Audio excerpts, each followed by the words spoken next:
Critical discourse analysis of mass shootings in the United States. In the United States, mass shootings have been increasing over the past few years. As of September 1st, 2019, there have been 283 mass shootings, averaging more than one a day. Yet, there has been no significant policy changes, due in part to the fact that gun control has become a partisan issue, and the American people have become more and more harshly divided along party lines. Because gun violence is a polarizing issue in American political discourse, the way that mass shootings are talked about is influenced by the political affiliation of the media outlet that is discussing it.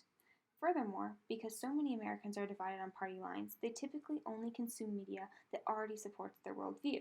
So there is an incredible amount of political influence in the media, which is why it is important to see how their message is affected by their political position. In order to analyze how these media outlets are affecting their message and their audience's perception of mass shootings, we need to use critical discourse analysis. Critical discourse analysis, or CDA, is the study of how power relationships exist and are used in communication. To uncover the way that power relationships are being used, CDA uses various tools such as suppression, connotation, epistemic modality, and over-lexicalization. Because there is a lot of media created about every mass shooting, we needed a way to narrow our search terms and focus. We focused our attention to Twitter posts by influential political figures and articles by some of the biggest news outlets. We believe that by doing this, we get the initial reactions to the shootings, both from public figures and news outlets. We also only look at the posts and articles about the El Paso and Dayton, Ohio shootings posted within 48 hours of each event. We believe that restricting the time frame will allow us to more objectively focus on the initial reactions of the politicians and news outlets. In the case of mass shootings in the United States, typically all media outlets respond with first with an outcry of sympathy for the victims and community, as well as a focus on the positive police work. However, the political affiliation changes the details of how the shootings and the victims are described. 1. Twitter. In most of our sources, we have found that there is suppression in the language used. Suppression or lexical absence is when there is language left out for any given reason. An instance of suppression is found in President Trump's tweet. He said, "Today's shooting in El Paso, Texas was not only tragic, it was an act of cowardice. I know that I stand with everyone in this country to condemn today's hateful act. There are no reasons or excuses that will ever justify killing innocent people. Melania and I send our heartfelt thoughts and prayers to the great people of Texas." In this tweet, he doesn't mention the shooter, just the shooting itself, so as to focus on expressing sympathy towards the victims of the shooting. But one thing that he does ignore is the actual issue at hand, and that issue is that of mass shooters committing these crimes. He proposes the solution of thoughts and prayers, and that is a pattern that is seen in Republican politicians as well as Republican supporters. In the following tweet, there is connotation in the language used. Connotation is when a word's association is used to bring extra meaning to a text by using word association. Following Trump's pattern, Vice President Pence tweeted, "We mourn with those who lost loved ones in El Paso and Dayton and are praying for the injured and the families. There is no place in America for acts of violence, hatred, and racism. We condemn these evil acts and stand with the people of Texas and Ohio. May God bless you all." He again does not mention the shooter or even the shooting directly. He does not directly say thoughts and prayers, but ends the tweet with, "May God bless you all." Connotation is used in this text specifically with the words evil and condemn. These two words most of people associate with hell. And a mass shooting is what is seen as a hellish event and only someone so evil could kill innocent people. The previous day before the Dayton shooting, Pence tweeted, "Saddened by the loss of so many innocent lives in El Paso, Texas. Our prayers are with the victims, their families, and the entire community. Grateful for the courageous efforts and swift action by federal law enforcement and local first responders." We see here in this tweet that the language used is giving power to two different groups. The first group that is given power is that of the victims and the families, as well as the community of El Paso. He immediately sends out his prayers as well as his condolences to these groups. The second group that is given power is law enforcement and first responders. Pence gives his gratitude to these groups and acknowledges what they did to help protect the community of El Paso. We see no mention of the shooter in this tweet, but it is assumed that the reader knows what has happened. We see the same pattern as the 2 previous tweets we've analyzed, in which there is sympathy given to the victims and their families, but no talk of acting on something to change what is going on. In contrast to Trump's and Pence's tweets, both from the Republican Party, former Democratic President Obama tweeted, "Until all of us stand up and insist on holding public officials accountable for changing our gun laws, these tragedies will keep happening." He is clearly addressing the issue of mass shootings and trying to make a change, while President Trump and Vice President Pence seem to gloss over it with thoughts and prayers. The power here is given to politicians and lawmakers, as they are the ones who can truly make a change. The language used in this tweet is encouraging the country to unite as a whole on this issue. He achieves this with the words us and our. In this text, we see examples of epistemic modality. Epistemic modality deals with the speaker's confidence in the basis of a particular proposition. Similar to Obama's tweet, Democratic Representative Gabrielle Giffords tweeted, "I have no more words. I only have anger. President Donald Trump and leader Mitch McConnell must call the Senate back from August recess immediately.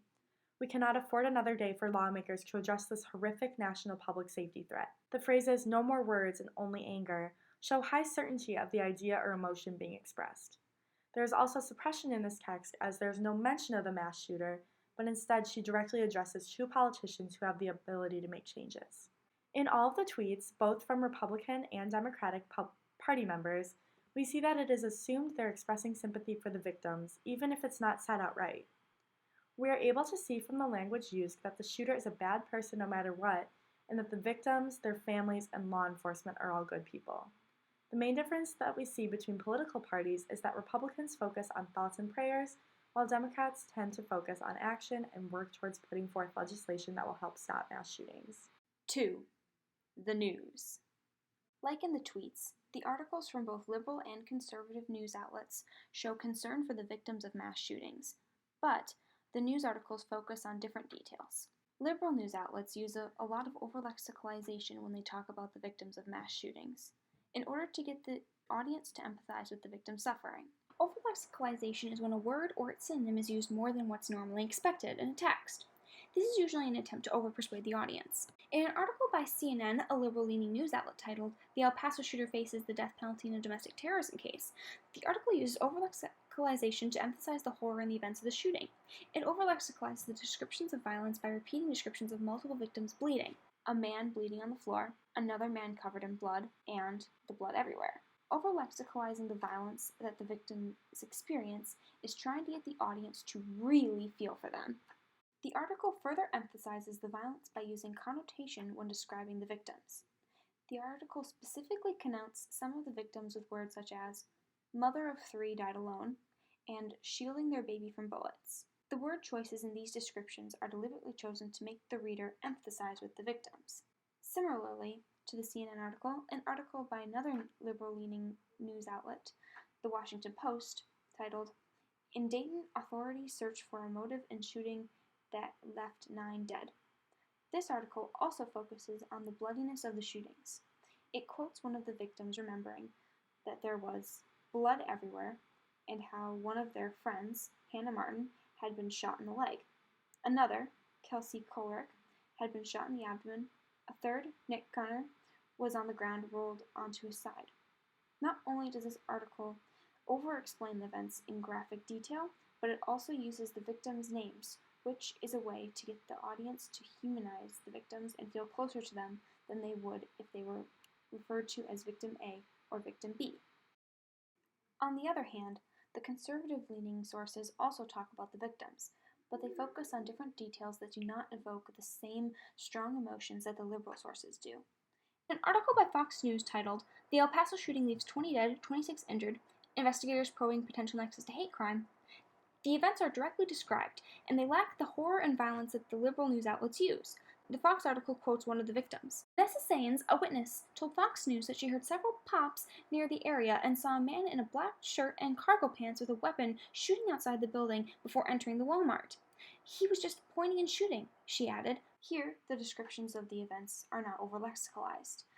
They simply explain what happened, instead of influencing how people should feel about it. They also choose to quote the victims describing the gunshots as pops. This word connotes something non-threatening and almost childlike. minimizing the danger and fear felt by the audience. The way that this Fox article expresses sympathy for the victims is also different from the liberal outlets. Fox minimized the emotion that the audience feels by telling the audience that the shooting was tragic instead of showing them with descriptions of violence like the liberal news outlets do. It quotes lawmakers like Trump who said that the shooting was not only tragic, it was an act of cowardice. There are no reasons or excuses that will ever justify killing innocent people. However, the CNN article specifically points out that Beto O'Rourke called out President Trump's rhetoric. It was the second time this weekend O'Rourke called out Trump. On Saturday, the presidential candidate blamed the recent shootings on Trump's rhetoric and tweets. The Fox article, on the other hand, does mention O'Rourke, but suppresses the complete context of his comment by not mentioning what the CNN article does. Instead, the Fox article focuses more on sympathy for the victims and community. Even though both liberal and conservative sources talk about the victims of the shooting sympathetically, the differences in each's approach reveals their hidden political agendas, which become clear when one looks at what has been suppressed in their respective texts. By not mentioning that there might be blame, the conservative sources suppress that option, leading their audience to believe that blame or anger isn't important. This is an effort to influence people's opinions by influencing the nature of the information they have access to. The reason CNN mentions that Trump has been blamed is to harness the strong feelings they create with their over-lexicalized descriptions of the violence. The liberal news outlets want to change the existing power structure where people basically have unlimited access to guns. So they create strong emotions like fear, sadness, and anger, then talk about how Beto O'Rourke blames Trump's rhetoric, which turns the audience's attention to politics. The conservative sources do not want the current gun laws to change, so they suppress the blame and draw attention to the responsibility of the shooter. One of the ways that they drew attention to the shooter is by focusing on the struggle between the police and the shooters. Some articles focus on police officers more than specific description of mass shooting. In the CNN article, we frequently found over-lexicalization. Some authors want to conceal the cruel crime of the mass shooters and just emphasize the work of the police.